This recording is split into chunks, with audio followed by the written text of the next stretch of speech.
They argued over his bones like crows on a telephone wire, black silhouettes against the low hum of a winter sky. One wanted the house, another the truck, and she wanted the ashes too. The urn sat still in the center of the room, unassuming, ceramic, not even personalized. It could have held sugar or rice or a child's chalk, but they looked at it like it was gold. Not because it meant something, because it could mean something else. A wedge, a claim, a cornerstone in a house of fraud. I was his uncle, older by enough years to feel fatherly sometimes, though I never overstepped. His real father left the picture when he was 10, wandered off into that vaporous wilderness of men who believe freedom means unaccountability. My sister tried her best, but her love was always punctuated with caution. After her cancer took her, I kept in touch with him, not closely, but enough to exchange texts, catch a drink once a year, remember birthdays without Facebook. And now he was dead at 38, drowned in a lake that held no warnings, just silence. An accident, that's what they said. I remember the call. I was eating an apple in my truck, watching a grain silo being torn down, the clouds hanging low like broken promises. The voice on the other end was breathless. It's him. He's gone. Lake Whitney. They pulled him out this morning. My first instinct was to say, which him, because death never arrives alone. But I knew. I hadn't met her more than once. His wife, now his widow, 28 and sharper than frost. She had the kind of smile that stuck around in a room after she left, not out of kindness, but because it lingered like cologne, artificial and deliberate. She hugged me with one arm, eyes dry, phone in hand. I'm having the will looked at, she told me that evening, barely a day after the body was found. You know, to keep everything organized. Organized. The word choked me, like grief was a spreadsheet, like love could be tallied in rows. The funeral came fast, closed casket, as if even death was too private for public consumption. No one sang, no one wept. A few people brought flowers, most brought questions. Who gets the house, the account, the stocks? Did he have life insurance? I stood back and watched. I always watch. It's a habit of men who've stayed in the margins too long. We become furniture, useful only when leaned upon. But I had the will. He gave it to me 3 months before he died, pressed it into my hands like an apology. Don't open it unless something happens, he said. But if it does, I trust you. I waited, not because I forgot, because I didn't want it to be real. But once the legal gears began to turn, once her lawyers started calling his old friends, once the car disappeared from the driveway like a phantom, I knew. I read it in my garage, under a bare bulb with a space heater purring in the corner.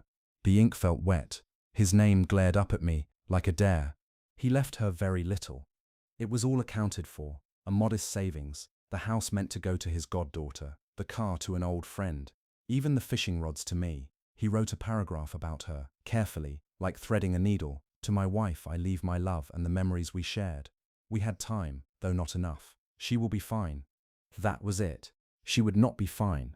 Within days, she contested the will, claimed duress, implied fraud, even hinted I had tampered with it. I said nothing. My lawyer, a tired man with heavy eyes, advised silence. Let the process work, he said, as if this was ever about process. But what did I do? Nothing. I folded the will back into its envelope. I watched, again. And so the inheritance battle began. It wasn't about need.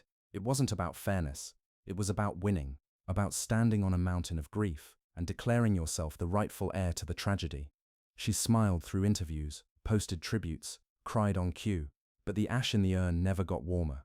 I should have fought harder. But how do you fight when you're not even sure what's worth winning? And if silence is a form of betrayal, what does it mean when the quietest person in the room holds the truth and lets it burn, unread, behind his teeth? Grief is rarely a clean wound. It scabs over with bureaucracy, gets infected by money, and in some families is amputated altogether for the sake of inheritance. For us, it began with a mailbox, a simple rust-bitten thing mounted crookedly on a cedar post, halfway to collapse. That's where the envelope came. White, heavy, printed with the insignia of her attorney's office, bold and joyless. She was contesting everything. The will, she claimed, was forged. She implied coercion, said my nephew, her husband of 4 years, had been unstable in the months before his death. Depressed, she said, erratic. The words tumbled out in glossy legalese, but underneath them lay a simple accusation. He couldn't have meant it, not if he'd really loved her. And so began the theatre. Depositions were scheduled, character references were assembled like affidavits in a ghost trial. Old friends were contacted, and ex-girlfriends too. Even the fishing buddy he hadn't spoken to in 6 years was subpoenaed. What did he say about her? They asked. Did he ever speak ill of his wife? Meanwhile, she cleaned out the house. She sold his records, all those rare pressings he'd spent his 20s collecting. She gutted his wardrobe, posted his leather jacket online like it was a relic. His tools gone, his books boxed. It was as if she wanted to erase him, not mourn him. And when someone finally asked her why she was liquidating everything, she said, "I need space. It's too painful." But it wasn't pain. I've seen pain. I've seen it in my sister's face when she buried her son before he was 10, in the tremble of a veteran cousin who still couldn't sleep through fireworks. Pain doesn't wear heels and smile in court. Pain doesn't host estate sales. Pain doesn't call local media outlets and frame the narrative before the dust even settles. At one point, she invited me to lunch, said she wanted to talk, uncle to widow. We met at a cafe with polished floors and overpriced salad. She ordered wine at noon. Her voice was soft, concerned. "I just want to understand," she said, fingers tracing the stem of the glass. "Did he ever say anything to you about me?" I chewed my bread too long before answering. "He said you made him feel calm." She smiled at that. "He always said I was his peace." But I remembered his exact words. "She calms the part of me that wants to disappear." A different shape entirely. Then she leaned in. "I know he trusted you," she said. "So if there's anything you think I should have, or anything that was just a misunderstanding." I looked at her then, not through her, not past her, but into her. The way you look at someone who's already decided how the story ends and is just waiting for you to agree to your part. "I have the will," I told her, "and I won't destroy it." She nodded, slowly, sipped her wine.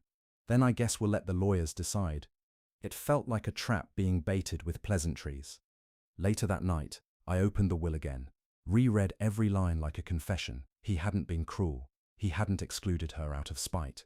He'd simply measured love differently, left her words, not wealth. Perhaps he believed in the honesty of sentiment, or maybe he saw the future more clearly than I ever did. She came for the ashes the next week. "I think I deserve them," she told the lawyer. "I'm his wife. They belong with me." But they didn't. Not in the legal sense. He'd left them in my care, entrusted me to scatter them at the lake where he'd fished with his mother. It was written plainly, undeniable, yet here she was, fighting for a ceramic vessel filled with memory dust, not because she missed him, because she wanted everything, even what couldn't be spent. And the worst part, no one stopped her. I didn't. I told myself I was waiting for the court, for the process, for justice to win out. But underneath it all, I knew I was afraid. Afraid to be seen as petty. Afraid to look like the bitter old uncle with no stake except principle. So I watched. She boxed the urn in bubble wrap, packed it into her trunk like it was a kitchen appliance. I didn't even ask to hold it one last time. When love becomes litigation, when memories are itemized like assets, what part of a man remains untouched by the hands of the living? It's a strange thing to feel your grief being negotiated, to watch it shrink under fluorescent lights and legal folders. They took my nephew's name and turned it into a line item, a point of leverage. And I became the reluctant witness, the mute pillar in the background, whose silence signed more documents than any pen. The court hearings began 2 months after the funeral. By then, the edges of everything had gone brittle. The sympathy cards stopped arriving. Her Instagram, yes, she had one dedicated to life after loss, was full of filtered portraits, dramatic quotes, and sepia-toned photos of his guitar. She even posted a slow-motion video of rose petals on his old leather recliner. "Healing isn't linear," the caption read. Healing. She had the gall to wear white to the first court date. I sat across from her, 2 rows behind, pretending to read the day's docket while the judge made small talk with a junior clerk. Her lawyer, clean-shaven, charming, expensive, nodded politely to everyone, like grief was just another meeting to manage. They argued that the will was unsigned. It was, in fact, signed, dated, notarized, and even initialed on the margins. Still, they tried, said it lacked clarity, that the paragraph about the ashes was ambiguous, that my nephew had a documented history of mental instability because he once took 2 weeks off work and hadn't returned phone calls during that time. The world has no shortage of reasons to call a man broken, especially once he's no longer around to object. I brought the fishing rods to court as evidence, not for legal relevance, but because I needed something to hold on to. They still smelled of lake water and bait, small traces of him that hadn't yet evaporated. They reminded me of the last day we spent together, silent on the edge of a dock, him saying nothing for hours before finally muttering, You think people know when they're not gonna last much longer. I said I didn't know. I still don't. There were moments I almost stood up. Moments I wanted to shout. He left her nothing because she took everything already. But I didn't. Because rage in court is louder than reason, and grief when performed too loudly is suspect. So I nodded when spoken to. I answered clearly. I provided my copy of the will and read from it when prompted, and when asked if I believed he was of sound mind, I said yes, but only once. They didn't need to hear what I really thought, what I whispered to the cold dashboard of my truck after every hearing. I thought he was tired, not unstable, just tired of carrying a life that never quite fit his shoulders. The judge delayed ruling 3 times. Each time, her lawyer asked for more discovery, more expert testimony, more time. Time, what a sick joke, as if grief improves with waiting. Meanwhile, she moved out of the house, citing bad energy, rented it to a couple who'd never met him, repainted the walls, stripped the porch swing he'd built. She kept the urn on a shelf next to decorative candles, according to a friend who visited once. The ashes had become decor. And me, I kept watching. Sat in my truck outside the courthouse. Watched the 4 leaves rot on the sidewalk. Watched a young man skate past the building with headphones on, alive and unaware of the theater playing behind those marble columns. It wore me down, the daily betrayal of memory, the erosion of character. I began to question everything. My nephew's intentions, my role in the whole thing, my silence. Was I honoring his wishes or just avoiding conflict? Was I protecting his legacy or merely protecting myself? I started having dreams. In one, I saw him on the lake again, walking barefoot across the water, holding the urn like a child. He never spoke, just looked at me, as if waiting for something. Forgiveness? Permission? And always the same ending. The water opened and swallowed him whole, leaving the urn behind, bobbing like driftwood.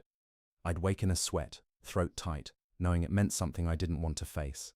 How long can you stand still in the face of injustice before your stillness becomes your signature, your approval, your name etched into the very betrayal you swore to resist? The more I tried to honor him, the more I felt myself become unrecognizable. My days became haunted routines. Drive to court, nod through proceedings, avoid eye contact with the widow, come home, open a beer I wouldn't finish. I stared at photographs until they dissolved into noise. His smile in one of them looked fake the longer I stared, too tight, too rehearsed, as if he already knew how things would end. Grief became a disfigurement, not of the face but of time itself. Everything elongated. Minutes took hours, weeks felt like decades, and still, no verdict, just delays, depositions and the slow grind of bureaucracy devouring the remains of a life that, by now, had been commodified beyond recognition. I stopped answering calls from friends. Even his goddaughter, whom he left the house to, began texting me less frequently. She was only 15, and what should have been a gesture of love turned into a source of tension. "Do I have to go to court?" she asked once. I told her no, but she did anyway, sat in the back, eyes wide, hands balled into fists in her lap. Afterward she said only this. She looked bored. She, always she, the woman who married my nephew when he was already fraying at the edges, who posted about their deep spiritual connection, but never visited his mother's grave, who told the court she wanted the ashes so she could keep him close, but then left them on a bookshelf while moving on with someone new before the case even ended. I saw photos. I never said a word. I began to loathe myself. Because deep down, I wondered if I'd failed him long before he died. Maybe I could have called more often. Maybe if I'd told him what I saw, that his joy was dimming, that he looked at her like a man looking at a lifeboat he didn't trust, I could have intervened, but I didn't. I assumed time would fix things. I assumed love, even a strained one, might be enough to keep him afloat. I was wrong. It became harder to enter his house, the one she now rented out like it had no history. I went once under the guise of retrieving a toolbox I had lent him. The couple living there were kind, apologetic. The man showed me around, as if I needed orientation. I nodded through it, though every creak in the floorboard was a reminder of his steps. In the garage, I found his handwriting on the wall, measurements for a shelf he never built. I took a photo and left without the toolbox, and the dreams intensified. Now, in them, the urn was open, not spilled open, and I was always reaching into it, not for ashes, but for answers. Once I pulled out a photograph of him as a child, his eyes scratched out. Another time it was a wedding ring half melted. Most recently, I found a note inside, in my own handwriting. "You did nothing." I began sleeping in my truck. I told myself it was because the house was too quiet. But the truth? I couldn't bear lying beneath a roof when he no longer had one, even if it was by his own design, even if I had no hand in his death. It felt wrong that I remained sheltered while his memory was evicted from every corner of his life. The final court date approached like a slow tide, inevitable and dragging. I prepared to read a statement, one last appeal to the humanity I wasn't sure anyone in that room still possessed. I rehearsed it alone, to the dashboard, to the dark, but I no longer recognized the man in my voice. He sounded tired, not just in tone, but in soul, like someone who had watched too much beauty rot under fluorescent scrutiny, like someone who could no longer tell the difference between reverence and cowardice. I sat on the lake shore the night before the hearing, not the one where he died, but the one he loved as a child. I brought a single photo him, age 6, holding up a sunfish, grinning like he'd won a war. I set it on a rock and watched the wind try to steal it. And I whispered, "I'm sorry, I didn't know how to fight for you without losing the little of myself that was left." The water didn't answer. It never does. If the dead rely on the living to defend their memory, what happens when the living no longer trust their own hands to carry the truth? The judge ruled in her favor. He called it a reasonable reinterpretation of the testator's intent, as if my nephew's quiet, meticulous handwriting could be bent backwards until it sounded like someone else's voice. The will was deemed partially invalid, the line about the ashes struck as informal. She left the courtroom with the urn tucked beneath her arm, a small victorious smile barely hiding the hunger beneath. I didn't speak to anyone afterward. I simply walked to my truck, sat in the cab, and stared through the windshield at nothing. No anger, no tears, just the hollow sensation that something had slipped loose in the world, and I hadn't caught it in time. Weeks passed, then months. The goddaughter never got the house. She wrote me a letter with 3 sentences. He meant it. I know he did, but they made it not matter. I kept it folded in my wallet. She, his widow, disappeared from our lives almost completely. Moved to Austin, I heard.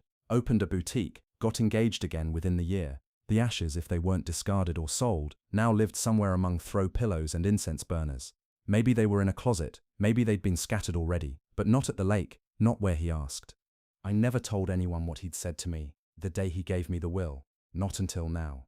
"I know how it's gonna look," he said, "but sometimes love makes you generous in public and afraid in private. I don't want the performance, I just want what's left of me to go where I wasn't afraid." And still, I didn't fight hard enough. Maybe because I thought truth would win on its own, or maybe because I feared that if I dragged it all into the light, it might look different than I remembered, that I might see my own neglect in the ink, my own failure to call, to press harder, to listen when he paused too long between sentences. I returned to the lake one last time. Not to scatter anything, there was nothing left to scatter, but to speak into the wind that always made the reeds dance like prayer flags. I brought no photos, no candles, just myself and the memory of his voice when he was 12, asking me if fish felt sadness when they were alone. I still don't know the answer. I sat on the dock until the sky turned the color of dried blood. I said his name once, out loud. It felt strange in my mouth, like a foreign word I wasn't allowed to speak anymore. Then I closed my eyes and whispered, "She took the ashes, but not you." There was no reply, but I didn't expect one. Now, I live more quietly than ever, a little ashamed of how much I still watch instead of act, a little uncertain what it means to mourn someone when mourning has been turned into merchandise. I don't go to court anymore. I don't drive past the house. I avoid headlines about inheritance disputes. But I keep his rods in my garage, and some nights when the wind comes in soft, I think I can hear him laughing, not loudly, but the way he used to when he thought no one was listening. When the last tangible part of someone is taken, not out of love, but out of leverage, what, if anything, is left behind for the ones who simply wanted to remember?